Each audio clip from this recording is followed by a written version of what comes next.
I'm Sarah Kendzior, the author of the best-selling books The View from Flyover Country and Hiding in Plain Sight. I'm Andrea Chalupa, a journalist and filmmaker, and the writer and producer of the journalistic thriller Mr. Jones about Stalin's genocide famine in Ukraine. And this is Gaslit Nation, a podcast covering corruption in the United States and rising autocracy around the world. And so there's been a trend over the last few months here in the United States of amnesia, which is the erasure of the Trump crime cult's history by both the media and by officials, including a near total lack of accountability for the January 6th attack on the Capitol. Instead, media outlets and politicians have drowned themselves in debates over Dr. Seuss, Mr. Potato Head, or Mrs. Potato Head. I don't know what the hell it's called because it's a freaking plastic potato, and other trivialities that they are redefining as culture wars. There's a lot to say about the difference between the right-wing depiction of quote-unquote wokeness versus, say, civil rights and historical accuracy, or for that matter, the difference between, quote, cancel culture and accountability. For example, it's not cancel culture when a publisher pulls Josh Hawley's book about the evils of big tech after he encouraged a violent attack on the country that he's supposed to defend. And it's definitely not cancel culture when another publisher picks up his book and Hawley brags that his book on the evils of big tech is number 2 on Amazon.com. That's just hypocrisy culture, but I digress. Want to know what cancel culture really looks like? It looks like intimidation, excessive litigation, and attempted censorship. And it's happening right now to Catherine Belton, the author of the critically acclaimed book, Putin's People, which came out last year. Putin's People describes how Putin rose to power alongside KGB lackeys and a coterie of oligarchs, who then proceeded to strip down the former USSR and sell it off for parts.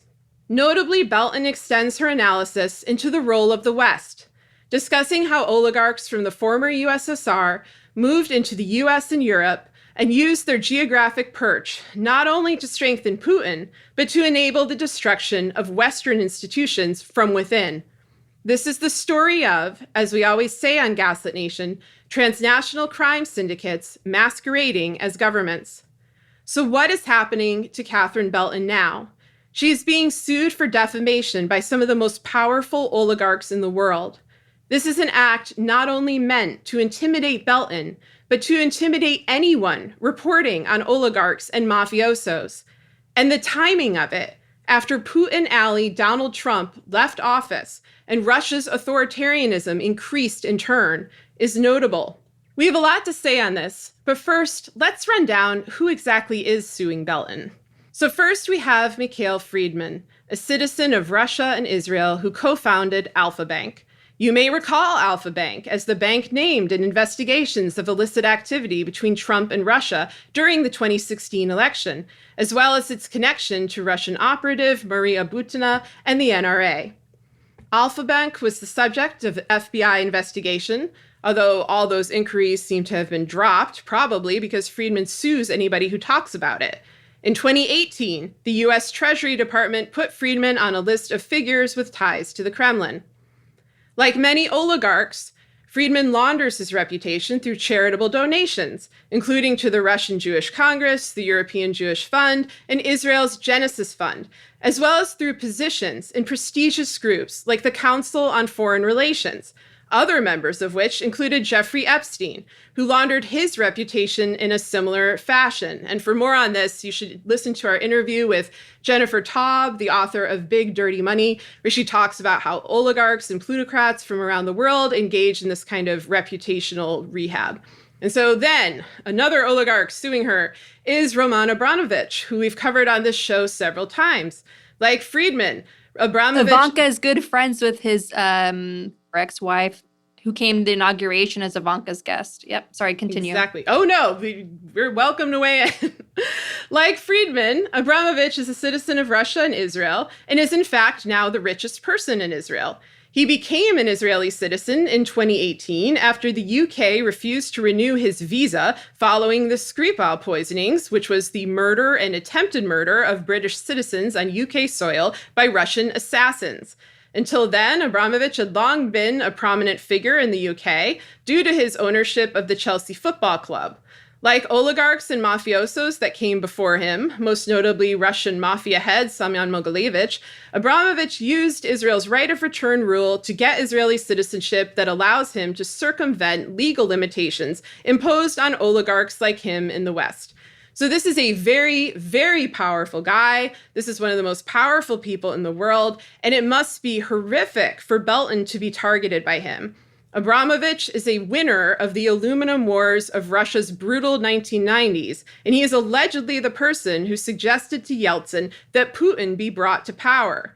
Like Friedman, he attempts to launder his reputation through charity, including donating money to Russian infrastructure projects and being one of the biggest donors in the world to the Chabad movement and to right-wing Israeli groups building settlements. And so this is just the capsule view, and maybe Andrea will have more to say when I finish this little rundown. There's a lot of information out there on all of these guys, and you could read Belton's book or other books detailing this nexus between the Kremlin, oligarchs, and organized crime for more.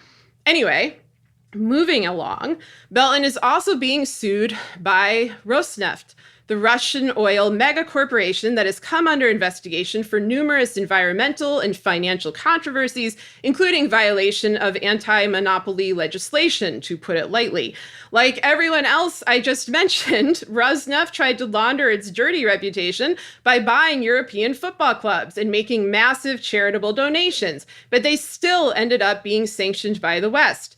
The desire to get those sanctions lifted played a major role in Russia's election interference in 2016, and it's likely why Rex Tillerson, the Rosneft-friendly Exxon CEO, who was awarded a Order of Friendship medal by Putin in 2013, became Trump's first Secretary of State.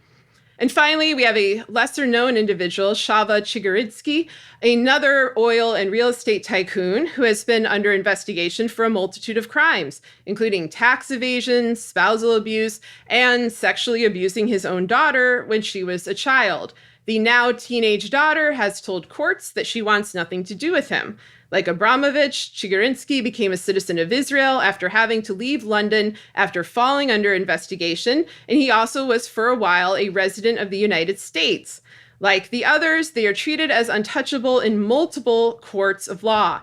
These guys are often referred to as, quote, Russian oligarchs, but in many cases, they are not ethnically Russian, nor are they from what is now the Russian Federation. They'll come from former Soviet states like Georgia or Ukraine, nor are they always residents of Russia. These are people who tend to hold multiple passports, multiple residences, definitely multiple bank accounts, and are key players in transnational activity that skirts the boundaries of illegal activity and exploits loopholes in competing court systems. This makes them much harder to catch and to bring to justice.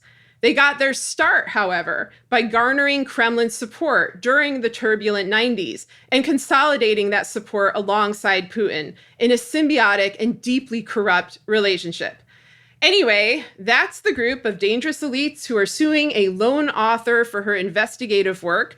It's notable that this libel suit is playing out in the UK, whose libel laws have also enabled the targeting and attempted silencing of other journalists, notably Carol Cadwalader, who similarly dug into Russian and multinational corruption regarding Brexit and social media. This is a very scary time to be a journalist when you are doing real work. So, Andrea, what are your thoughts?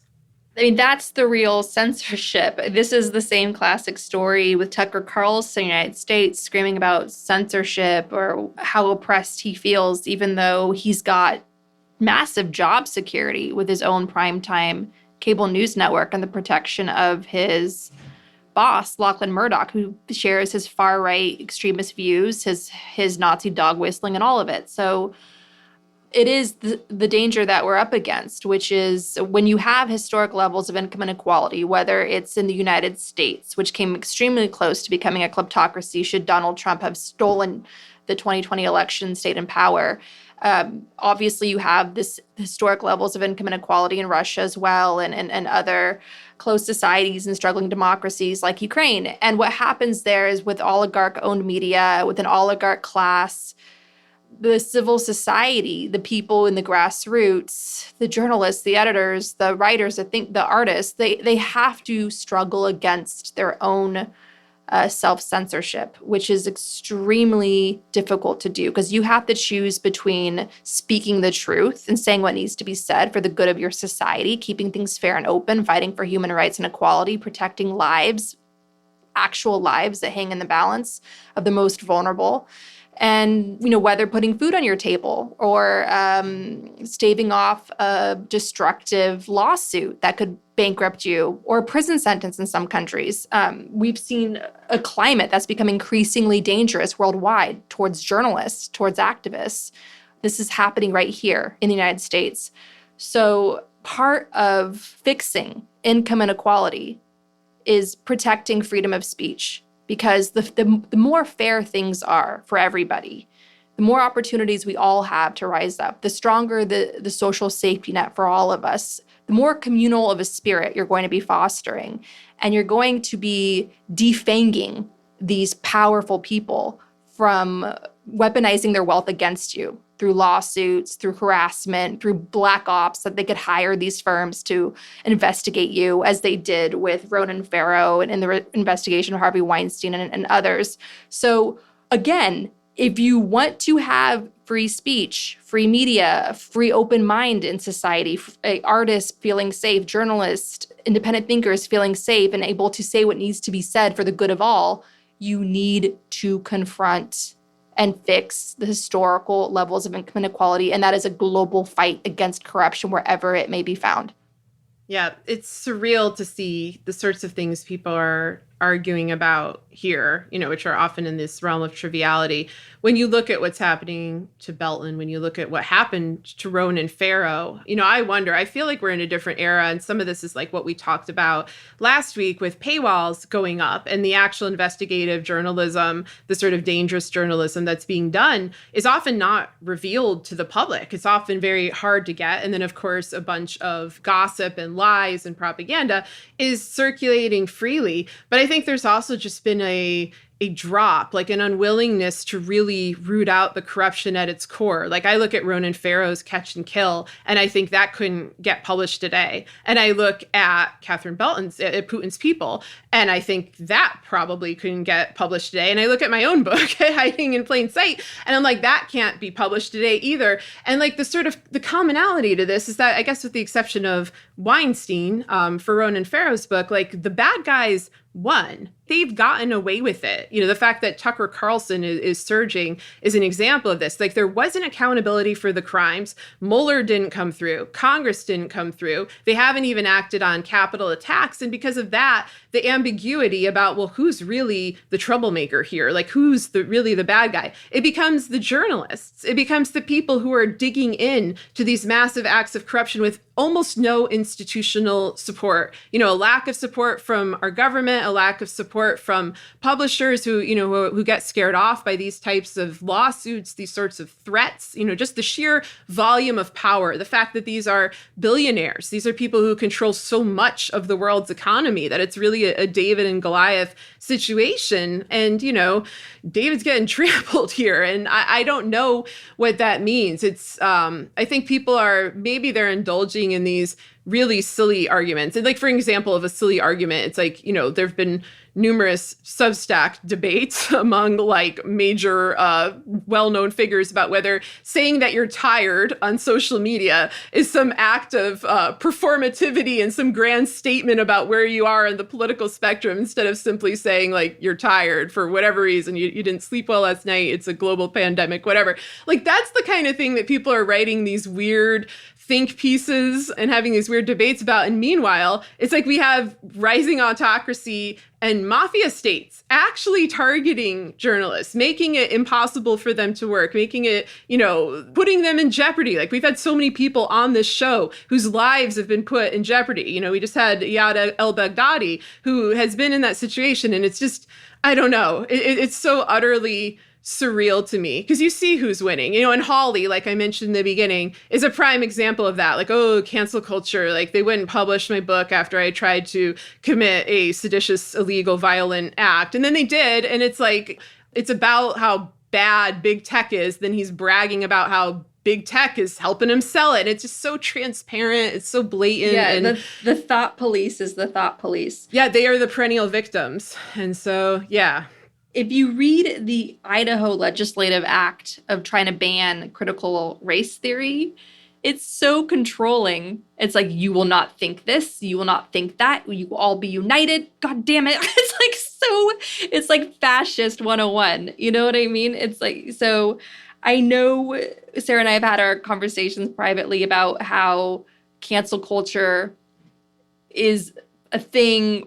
How do we even phrase this, Sarah? It's like bad faith, a lot of bad faith arguments. Because we're all exhausted and we need a punching bag and we need some release. But then there's actually like a struggle for accountability, which is like a completely different thing. I mean, the thing that drives me nuts with the whole, like, can we teach critical race theory in schools is that half the time what people are arguing against, these Republicans are arguing against, they're arguing against historical accuracy. Like, it's not just like a lens you're looking through. It's like, let's talk about some events that happened. Like, let's talk about what happened in Tulsa in 1921. Let's talk about the slave trade in a way that doesn't make them sound like, unpaid interns. Like, let's be blatant about this. And, in Missouri, they are trying to ban this accurate history. And the high school where I live, which is a 90% Black high school that's not going to take to this favorably, they wrote a letter to the local newspaper saying, like, it's unconstitutional and it's censorship, but it's also so tremendously insulting to our intelligence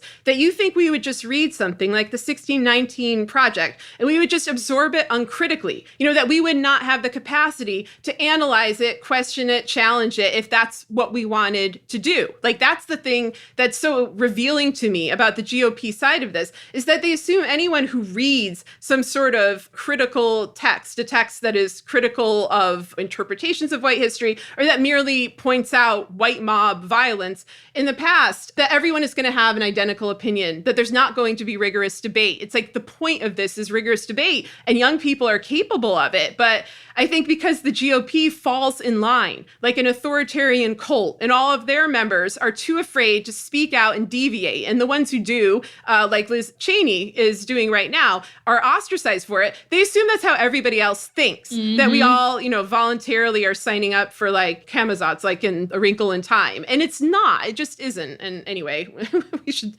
maybe go into this in another show because we have the Giuliani crime spree. Yeah. So many crimes, so little time. Indeed.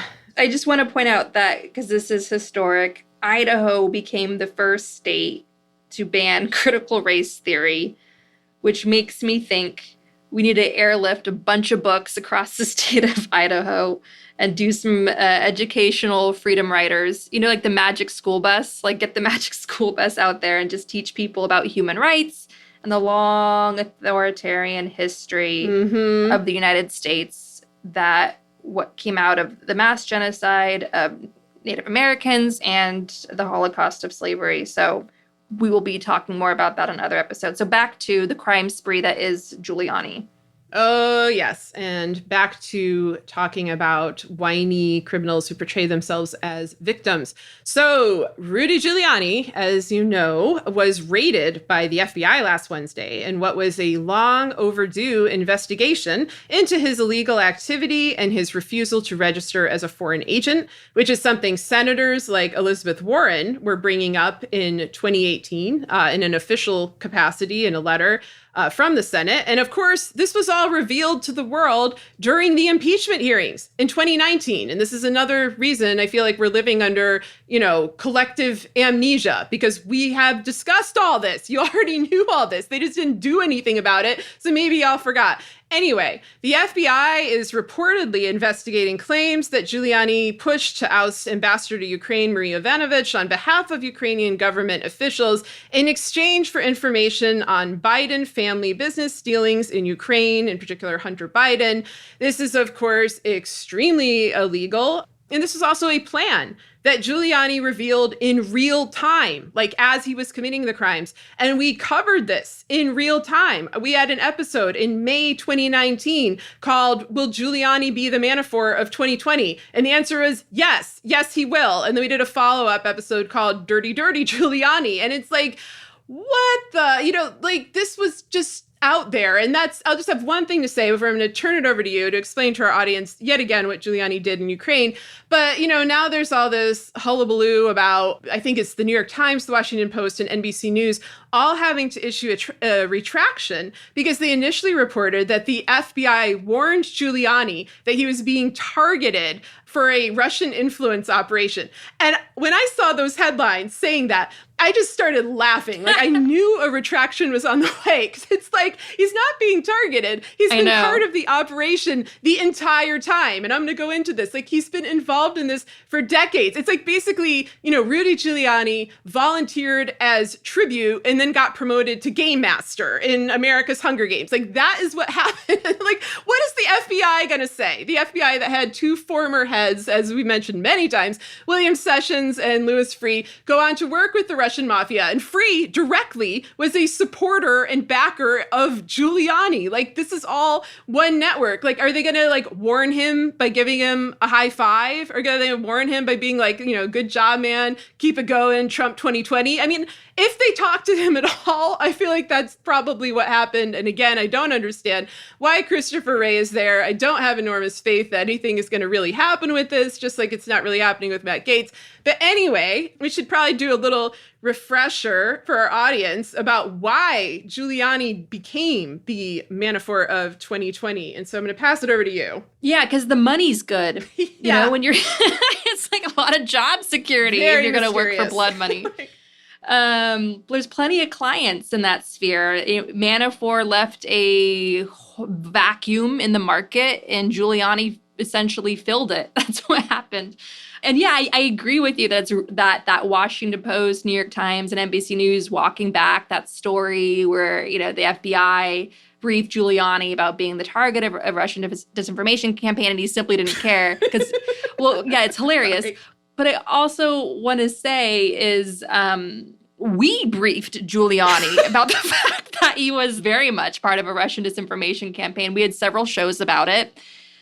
We laid out the entire groundwork of the first Trump impeachment. We laid out the crime as it was happening in the first half of 2019. You can listen to those episodes. There's one called Lisa Page, where we were like, Trump's going to try to extort the president of Ukraine to try to create a scandal to hurt his enemies and stay in power. There's Dirty Giuliani. There is, will Giuliani be the Manafort of 2020? So Giuliani just keeps racing the rest of the Republican establishment to the bottom and getting worse and worse, and we've been calling it out. And so has Senator Elizabeth Warren, who issued a powerful letter to the Justice Department in 2018, basically calling Giuliani to be investigated for being an unregistered foreign agent. I'm going to read from this letter now. Giuliani's work on behalf of the city of Kharkiv, Ukraine, whose mayor is a member of the Party of Regions, is concerning. The Ukrainian Party of Regions' connections to the Russian government and anti-democratic activity are well documented. Paul Manafort and Rick Gates, who both served in senior roles on the president's 2016 campaign team, were convicted of or pleaded guilty to criminal acts in part because of their work on behalf of this Russian-backed Ukrainian political party. Mr. Giuliani's financial connection to the organization's close ties with the Russian government, and Mr. Giuliani's ongoing public advocacy against Special Counsel Robert Mueller's investigation of Russian interference in the 2016 election raises further questions that warrant review. Again, that is Senator Elizabeth Warren to the DOJ, the Department of Justice, in 2018. Everybody paying attention to corruption in America was warning Rudy Giuliani was a Kremlin op against American sovereignty and serving a Kremlin asset who came to power in the first place in 2016 with the Kremlin's help, which he openly welcomed, okay? And now they're trying to deliberately cover up the crime with a long string of obstruction of justice, including firing the FBI director. So back to Giuliani. His other clients have included Bahrain, which is a dictatorship, Brazil, Turkey, which has a dictator, Erdogan, and the MEK, an Iranian opposition group once considered a terrorist organization by the US and UK. Giuliani was famously invited to speak and initially accepted attending a conference to promote the Eurasian Union, which is the Kremlin's answer to the European Union. Giuliani backed out of that after being scheduled to appear on a panel with a Russian who was an advisor to President Putin, who had been sanctioned himself for Russia's invasion of Ukraine. So Giuliani has pretty much been rolling in it. That whole dictatorship, terrorist lobbying market that Manafort built up in recent years, Giuliani got a big piece of that action in an influential way. Influential because he was the lawyer for the president of the United States. And together they tried to, it's not funny. It's not funny. None of this is funny. But understand, we've been covering this for so long. We're laughing through the pain. Exactly right. This is all coping mechanisms you're hearing. It is. It really is. So many criminals, so many crimes, and so little time to cover them all. And on this show, since the start, we would get pushback from listeners saying, why are you focusing on Ukraine so much? And that entire time, we just kept focusing on Ukraine because we're trying to tell everyone, wait and watch. You'll see. You'll see. You'll understand why we're focusing on Ukraine so much. And then bam, Trump's first impeachment came together.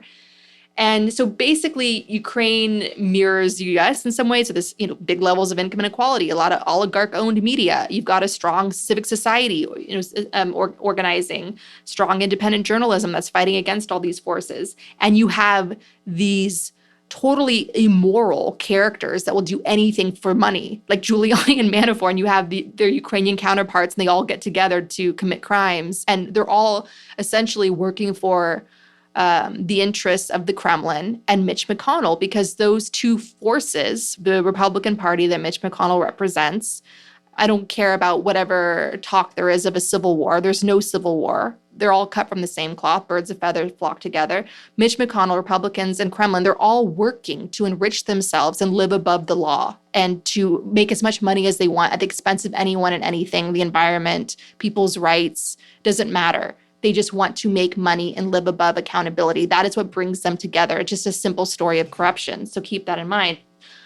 Hopefully, Giuliani is going to be investigated, and hopefully this continues. Hopefully, Roger Stone will be fully investigated. There's already a look into his tax dodging, and then Bannon and Flynn and Manafort, the sanction package that was just passed under Biden. The four horsemen. Sorry. Yeah, the four horsemen of the American apocalypse.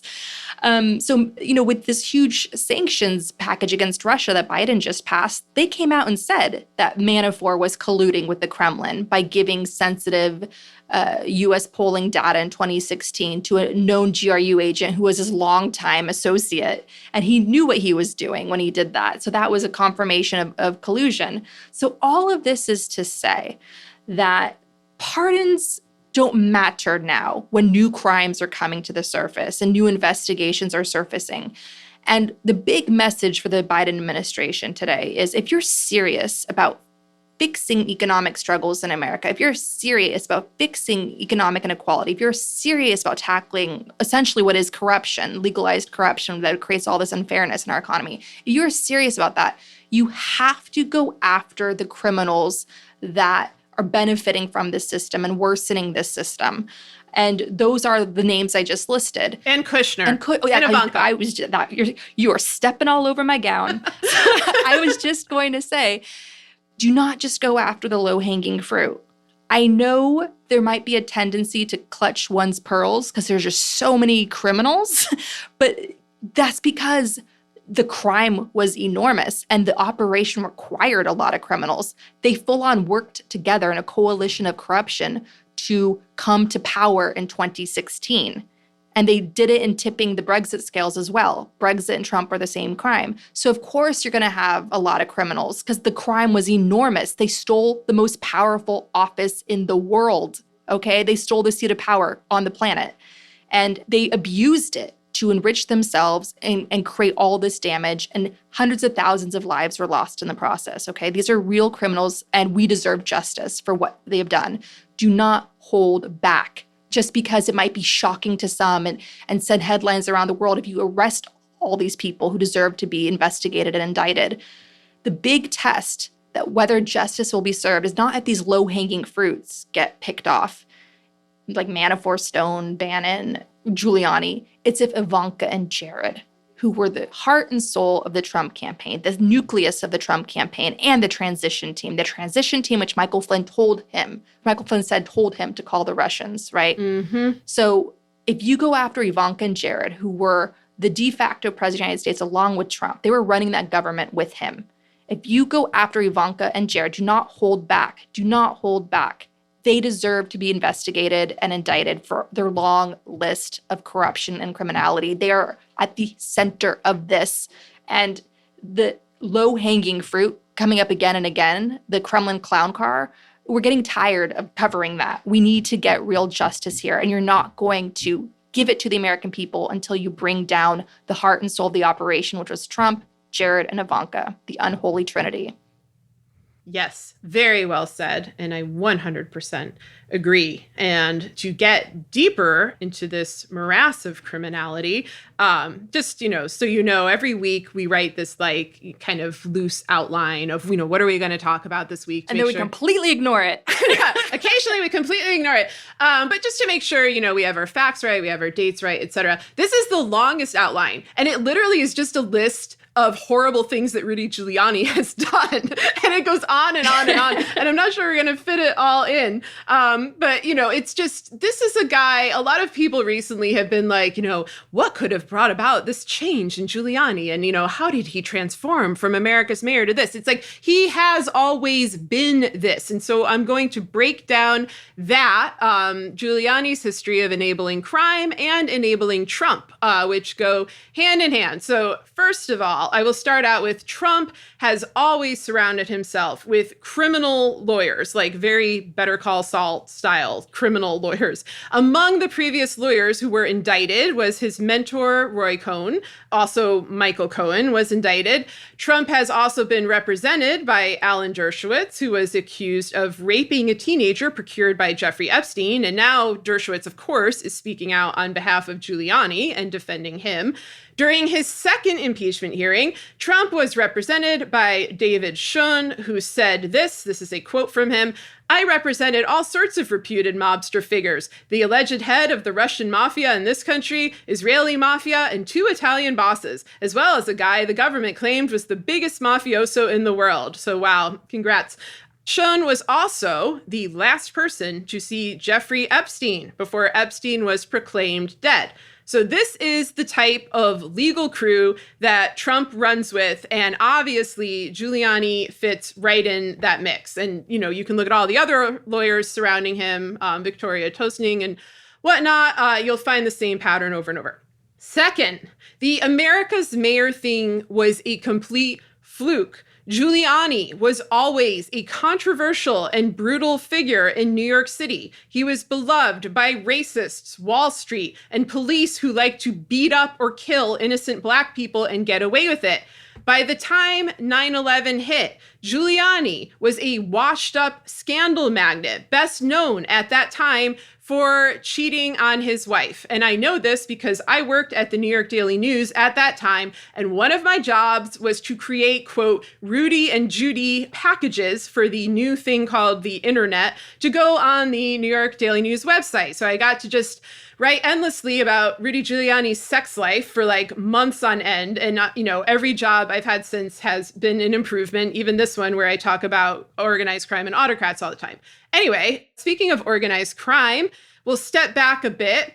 Giuliani has been tied to Trump since the 1980s, and he helped Trump's rise to power, as well as Trump's backers' rise to power, by clearing out most of the Italian mafia when he was a prosecutor, thus making way for the Russian mafia to come in and launder their money through New York real estate, like, say, a bunch of Trump properties, while Giuliani looked the other way.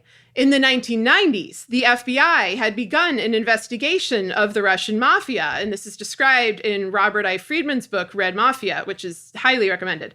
But the focus quickly shifted to Islamic terrorism after the 9/11 attacks. From 2001 onward, foreign organized crime began to merge with American white-collar crime in a way that dangerously strengthened mafia's stronghold on U.S. institutions and benefited people like the Trump family. But aside from that, Giuliani was proclaimed a hero for his response to 9/11, but in reality, that was a mess for him as well. After the World Trade Center was attacked by terrorists first in 1993, Giuliani, who is mayor, decided to put the command center to stop future attacks in World Trade Center Building 7. And so that's the building that was near the Twin Towers that was not hit by a plane, but fell down later anyway. No one really wanted to talk about this decision at the time, in the years immediately after 9/11, because of the trauma of the event, with the exception of the late, great New York City journalist Wayne Barrett, who in 2007 summarized what he thought Giuliani's biggest mistake was. And Barrett is the author of biographies of Trump, of Giuliani. You know, he died the day before Trump was inaugurated, but he's one of the best resources on all of these terrible people. So I'm going to read a little of his answer. Barrett says, and this is in 2007, on 9/11, there wasn't any unified command, and that was a direct result of what Rudy himself did. That was his principal error that day. He made a few others, but that was his principal error. In the lead up to 9/11, why were they even going to a command post? Why weren't they going to the command center, which the city had spent up to $70 million creating and operating? That's because he put the command center in 7 World Trade, in the complex that had already been attacked, and it was vacated early in the day. So it was dysfunctional throughout the day, and that was a very costly error because there was no functioning command center. It heightened the importance of establishing a unified command at this much more makeshift thing that occurs in all major events, this command post. And so the myth around Giuliani was just that. It was just a myth that I think very frightened, very desperate people bought into because they needed a hero that day. And Giuliani, you know, was tough, and he was the mayor, and people will bow to authority in those sorts of situations. So while I understand that reaction, it was certainly unearned. Then you get some strange interactions with Trump in the months following 9/11. You should also check out Trump's extremely non-surprised and unsympathetic initial reaction to 9/11, when he was interviewed immediately after the Twin Towers collapsed, but that's another story. So Giuliani did some strange things. One of them was borrowing Donald Trump's private plane to make a trip to Israel 3 months later for a purpose that was never completely revealed. The man that funded that trip on Trump's private plane, financier Jeffrey Silverman, committed suicide under strange circumstances in 2002, but that's another story.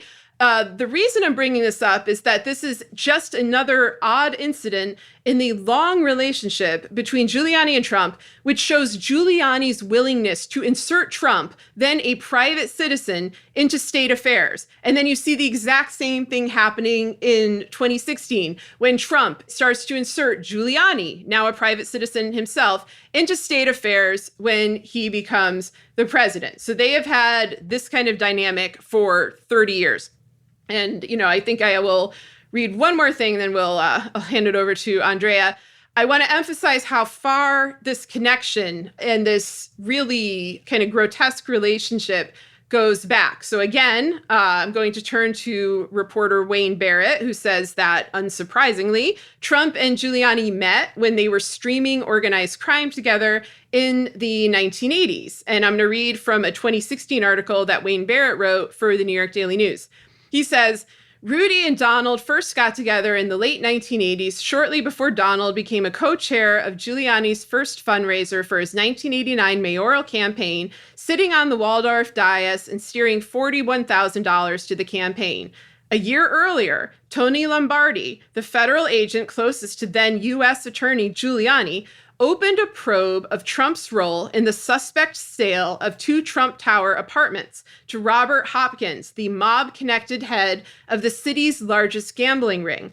Trump attended the closing himself, and Hopkins arrived with a briefcase loaded up with up to $200,000 in cash, a deposit the soon-to-felon counted at the table. Despite Hopkins' wholesale lack of verifiable income or assets, he got a loan from a Jersey bank that did business with Trump's casino. A Trump limo delivered the cash to the bank. The government subsequently nailed Hopkins' mortgage broker, Frank Lamagra, on an unrelated charge, and he offered to give up Donald, claiming Trump participated in the money laundering and volunteering to wear a wire on him. Instead, Lombardi, who discussed the case with Giuliani personally and discussed it with me for a 1993 Village Voice piece called The Case of the Missing Case, went straight to Donald for 2-hour-long interviews with him. Within weeks of the interviews, Donald announced he would raise $2 million in a half hour if Rudy Giuliani ran for mayor. LaMagra got no deal and was convicted, as was his associate Louis Haha Adanasio, who was later also nailed for 7 underworld murders. Hopkins was convicted of running his gambling operation partly out of the Trump Tower apartment where he was arrested. Lombardi, who expected a top appointment in a Giuliani mayoralty, conducted several other probes directly tied to Giuliani political opponents and testified later that, quote, "Every day I came to work, I went to Mr. Giuliani to seek out what duties I needed to perform and closed the Trump investigation without even giving it a case number." So these two have been defending each other, backing each other up, bailing each other out, and American history would have turned out completely different had Trump actually been prosecuted in the late 80s, early 90s, when so many people like him, Ivan Boesky, Michael Milken, Leona Helmsley, and so forth, were being prosecuted for similar offenses. But he had Giuliani to keep him out of trouble. And then as president, he returned the favor. You know, they are both transactional actors. That is how they think. That is how they operate. And they are, you know, mafiosos. They surround themselves with people who can wield power, who are loyal above everything else, and who will accept any level of atrocity as long as they each personally benefit from that dynamic. And so, you know, oh God, there's more where that came from, but I went on for a while. What are your thoughts? Well, my thoughts are, as the saying goes, if the mob doesn't kill you, that means they own you. So if Rudy Giuliani, the big tough mayor of New York City, if he got away with taking on the Italian mafia, who was he working for that whole time? Who kept him alive and why? Why was he useful? And how has he been useful all these years? And I think that's saying for anybody facing off with the mafia, if the mob doesn't kill you because you refuse to bend, then they bought you off, then they own you. I believe that's what we're looking at here. I do want to point out some new reporting out of BuzzFeed, which is really interesting and telling. A transcript of Rudy Giuliani's phone call with another Ukrainian official who's still active. And I'm going to read from this now, and you'll see why. So this is Rudy Giuliani to Andrei Yermak on July 22nd, 2019. Again, this was made available to BuzzFeed. My involvement in this came about because way back last November, I got information from a reliable international investigator, that there was a certain amount of activity in the Ukraine. First of all, Rudy, it's just Ukraine. To put a "the" in front of it denotes like it's a region of a larger power, which is what Russia would like you to believe. Rudy goes on to say, international investigator, that there was a certain amount of activity in Ukraine during the 2016 election that involved Ukrainian officials and Ukrainian citizens, mostly officials being asked by our embassy and possibly by other American officials.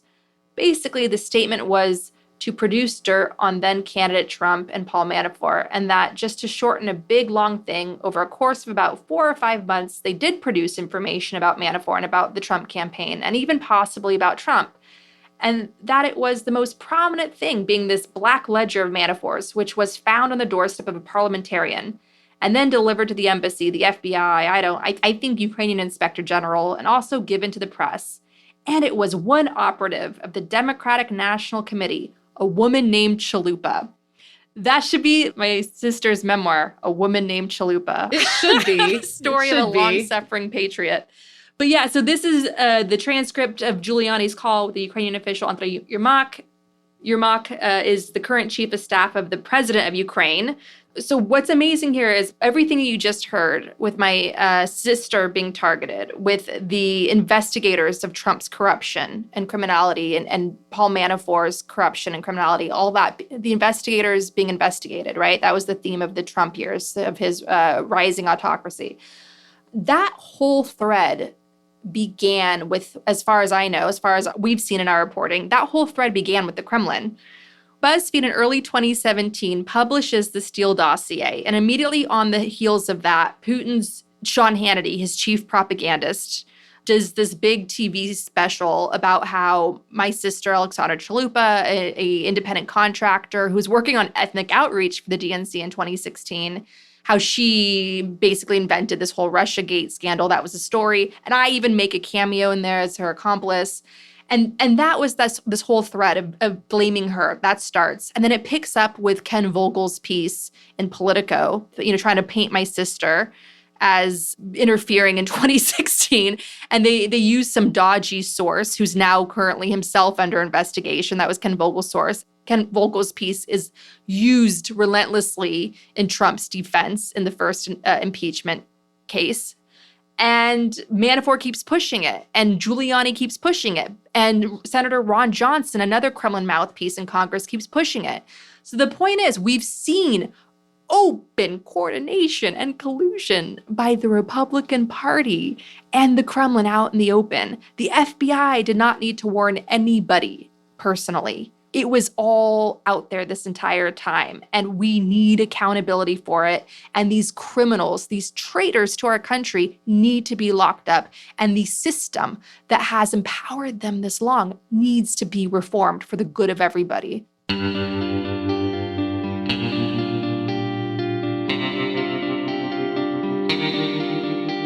Our discussion continues, and you can get access to that by signing up on our Patreon at the Truth Teller level or higher. We want to encourage you to donate to your local food bank, which is experiencing a spike in demand. We also encourage you to donate to giveindia.org to help Indians battling COVID-19. We also encourage you to donate to the International Rescue Committee, a humanitarian relief organization helping refugees from Syria. Donate at rescue.org. And if you want to help critically endangered orangutans already under pressure from the palm oil industry, donate to the Orangutan Project at theorangutanproject.org. Gaslit Nation is produced by Sarah Kenzier and Andrea Chalupa. If you like what we do, leave us a review on iTunes. It helps us reach more listeners. And check out our Patreon. It keeps us going. And you can also subscribe to us on YouTube. Our production managers are Nicholas Torres and Carlin Daigle. Our episodes are edited by Nicholas Torres, and our Patreon exclusive content is edited by Carlin Daigle. Original music in Gaslit Nation is produced by David Whitehead, Martin Visseberg, Nick Farr, Damian Arriaga, and Carlin Daigle. Our logo design was donated to us by Hamish Smith of the New York-based firm Order. Thank you so much, Hamish. Gaslit Nation would like to thank our supporters at the producer level on Patreon and higher. Todd S. Perlstein, Pat, Kenny Main, John Schoenthaler, Frank Chiquette, Kenneth Reed, Ellen McGirt, Jill Farron, Larry Gasson, Erica Moore, Karen A. Deal, Nico Phillips, Brian E. Castor, Lex Reed, Andrea Scalzo, Melessia Howland, Karen Heisler, Jordan Sanders, Ann Bertino, Rachel Winder, T.R. Dunstan, Kim, John Millet or John Millett, David East, Shannon Nacy, Ida, Chris Fellow, Dodie Pop, Kristen Bredemus, Gabrielle R., Ben Wheaton, Joseph Mara Jr., Rich Holcomb, Jeremy Thompson, Thomas Scheibe, Kelsey Malsom, Julie Matthews, Meganopolis, Mark, Matthew Womack, Sean Berg, Kristen Kuster, Tracy Ash, Benjamin Galuza, Kai Gillis, Sharon Hattrick, Robinson, Keith Gultshock, William Barry Reeves, Janet Robinson, John Atrisk, Richard Smith, Emmy, Kevin Gannon, Sandra Kolnins, Katie Masuris, John Laughlin, Jeff Thompson, James D. Leonard, Evan Rosemore, Chip Salzenberg, Leo Chalupa, Carol Golstad, Michael Wooldridge, Kramer, no. Kramer, no criming. Oh God, it's like a Dora the Explorer reference too. All right, excuse me. Jason Benke, Marcus J. Trent, Joe Darcy, Ann Marshall, Jeremy Lewis, Trigve, Christine M., D.L. Singfield, Matt Perez, Nicole Spear, Kelly Ranson, Brian Tejuden, Christy Vitale, Maureen Murphy, Michelle Dash, Jans Alstrup Rasmussen, Zachary Lemon, Dorothy Kamerick, Victoria Olson, Alabama, ZW, Lisa LaFlame, Jason Bainbridge, Catherine Anderson Carina, Sarah Gray, Lawrence Graham, Mike Tripico, Diana Gallagher, John Ripley, Ethan Mann, Jennifer Slavic, Rhonda White, P.A. Isma, David Porter, Kate Cotton, Kim Mellon, Leah Campbell, Lynn Schneider, Jared Lombardo, Karen Humphreys, Giles Boquet, Ann Marshall, Irina Guardia, Eric Kaplan, Sonia Bogdanovich, Pam Paris. Tanya Chalupa. Thank you all so much for your support of the show. We could not make Gaslit Nation without you. Thank you.